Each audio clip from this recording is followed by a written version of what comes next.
Ponencia inicia el debate. Vamos a escuchar la intervención del asambleísta por Alianza País, Juan Pablo Belín. Él representa a la provincia de Morona, Santiago.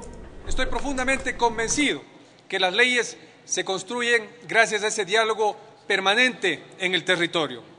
Es por esto que la Comisión de Biodiversidad y Recursos Naturales tomó la decisión firme y acertada de visitar toda la Amazonía de manera maratónica. Se la hizo iniciando en la provincia de Zamora Chinchipe, posteriormente en Morona Santiago, Pastaza, para luego irnos al Tena y posteriormente a Orellana y Sucumbíos. Y en estas reuniones itinerantes el objetivo era prácticamente escuchar a nuestra gente, a los agricultores, a los ganaderos, a los artesanos, a los jóvenes universitarios que expresaban su sentir y, por supuesto, todos esos insumos han quedado plasmados el día de hoy en este informe para el segundo debate de la Ley Especial Amazónica. El día de hoy es un día histórico para la Amazonía, tierra de mis abuelos, tierra de mis padres, tierra de mis hijos, tierra donde nací y por la que lucharé siempre desde cualquier trinchera en la que me encuentre. Recuerdo que mi padre me comentaba que décadas atrás mi abuelo falleció trágicamente en un accidente y esto pasó mientras cruzaba un río, el río Upano, para llegar a la ciudad de Macas. Y esto porque así es nuestra Amazonía, con ríos sumamente peligrosos en aquella época, no había vías, no había puentes y la única manera de llegar a casa luego de un largo viaje era atravesando por medio de canoas, pero luego de esas torrenciales aguas, en muchas ocasiones esos ríos eran sumamente peligrosos. Y esto les quiero comentar, porque vivir en la región amazónica para muchos ha sido cuestión de vida o muerte, porque no se contaba con medicinas, hospitales, vías de acceso, puentes, obra pública o la presencia misma del Estado.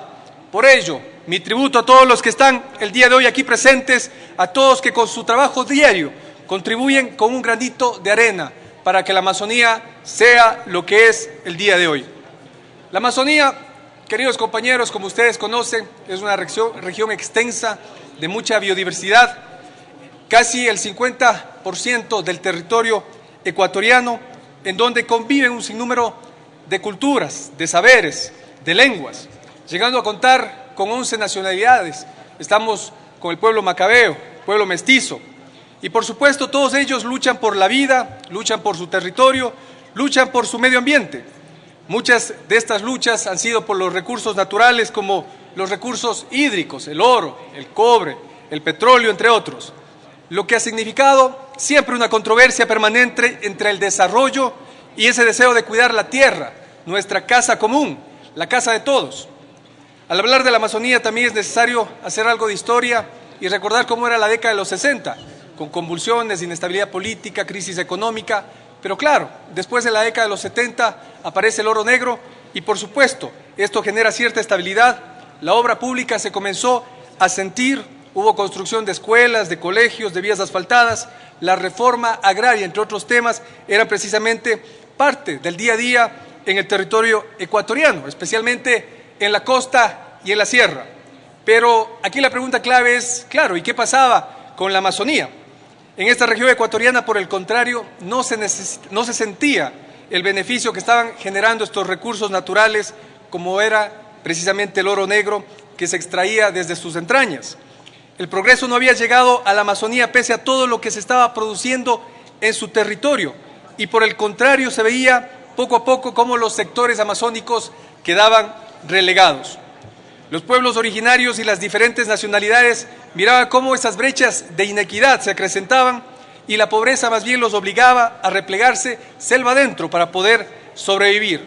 Lo que parecía un sueño se había convertido en una pesadilla, porque la contaminación ambiental y los problemas era lo que dejaba aquella efímera o falso desarrollo para nuestra región amazónica. Aquí no podemos funcionar con esa lógica colonialista, en donde el desarrollo desarrolla la desigualdad.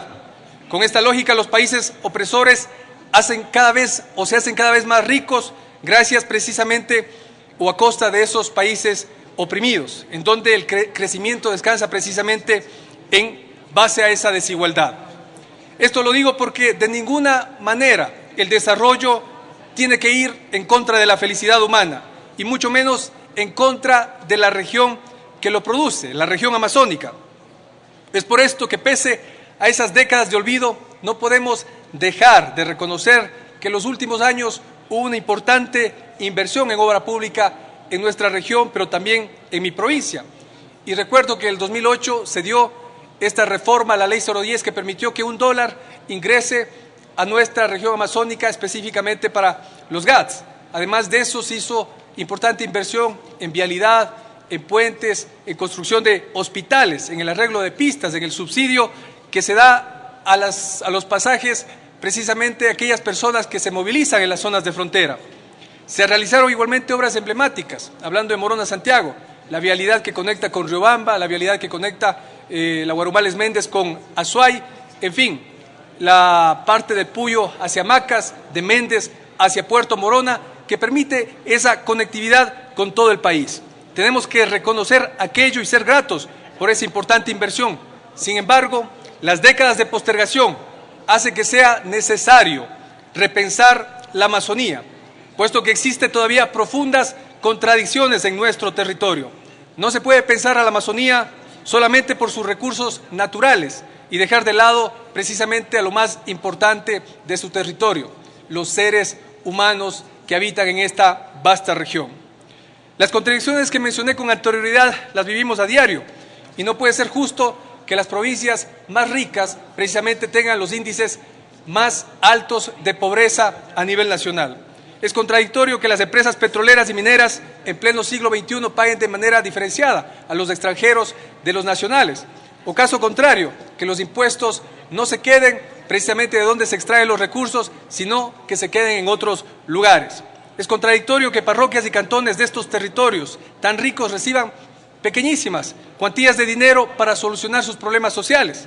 Es contradictorio que las provincias donde más fuentes hídricas tenemos y donde más llueve no se tenga agua potable o agua entubada. Es contradictorio que en donde haya precisamente estas grandes hidroeléctricas no contemos con energía eléctrica. Es contradictorio que más de 4 décadas de bonanza petrolera estemos luchando todavía por universidades dignas para nuestros hijos.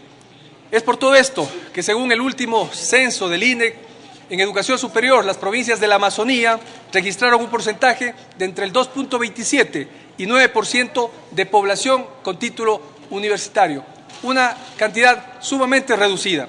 Es contradictorio que todavía nos enfrentemos a la centralización, razón por la que muchas políticas públicas y proyectos implementados no se acoplan a la realidad de nuestra región. Tenemos, y es momento de repensar a la Amazonía, es imprescindible contar con esta ley de circunscripción territorial amazónica que garantice una planificación integral, tomando en cuenta los aspectos que ya se han mencionado, los aspectos sociales, culturales, los aspectos económicos y, por supuesto, el tema ambiental. Esto lo garantiza la misma Constitución en el artículo 250 desde el año 2008. Tenemos que tomar en cuenta la planificación, una planificación desde el territorio, con la gente, de abajo para arriba. Es necesario tomar en consideración las necesidades de la gente y para eso ese Consejo de Planificación Intersectorial, que obviamente operativice los temas prioritarios para nuestra región por medio de esa Secretaría de Planificación. Es necesario tomar en cuenta los temas ambientales, en donde el que contamina tenga que pagar, leyes que garanticen precisamente esa protección ambiental. Nunca más transnacionales que destruyan nuestras tierras y que enfermen de muerte a nuestra gente en la región amazónica. Tenemos que tomar en cuenta los aspectos sociales y reducir, por supuesto, esas brechas de inequidad, los temas culturales, en ese diálogo intercultural en donde ningún actor, ningún pueblo es más que otro, todos somos iguales, o trabajamos para todo, o trabajamos para todos, o no trabajamos para nadie. Tenemos que tomar en cuenta los aspectos económicos y, por supuesto, de ese dólar subir a $2, recursos necesarios para nuestros GATS, que obviamente inviertan y realicen esa inversión necesaria para el desarrollo de nuestra región en agua potable, alcantarillado, en vialidad rural, precisamente apoyando al sector productivo. En todo aquello se ha pensado en esta normativa que se ha construido con ustedes. Para finalizar, tenemos que decirle al país que esta ley no puede seguir esperando más. que hemos esperado demasiado, décadas de olvido y postergación. Mi llamado para que la Asamblea Nacional cumpla con su rol histórico, cumpla con su razón de ser y aprobemos esta ley para que haga justicia con la región amazónica, para una región que ha dado tanto al país sin esperar nada a cambio. La Amazonía necesita de esta decisión valiente de sus legisladores y del Ejecutivo. Tenemos un presidente amazónico. Este será su legado, señor presidente, al cumplir también con esta deuda histórica, con esta maravillosa región del Ecuador. Amazónicos, por siempre, ¡viva nuestra querida Amazonía! Teníamos